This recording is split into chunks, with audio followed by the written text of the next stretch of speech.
Hello everyone, বাড়িতে সকলেই পোলাও বানিয়ে থাকো, তবে আমি কিভাবে পোলাও বানাই সেটাই তোমাদের সাথে একটি শর্টের মাধ্যমে শেয়ার করব।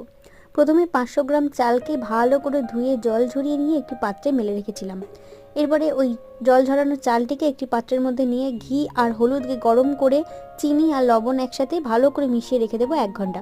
অন্য একটি কড়াইতে ঘি গরম করে গোটা গরম মশলা আর তেজপাতা ভালো করে ভেজে নেব। এরপরে ওতে বেশ অনেকটা পরিমাণে কাজু বাদাম আর কিশমিশ দিয়ে ভেজে নিয়ে ওর মধ্যে আগে থেকে মিশিয়ে রাখা চালটা দিয়ে দেব।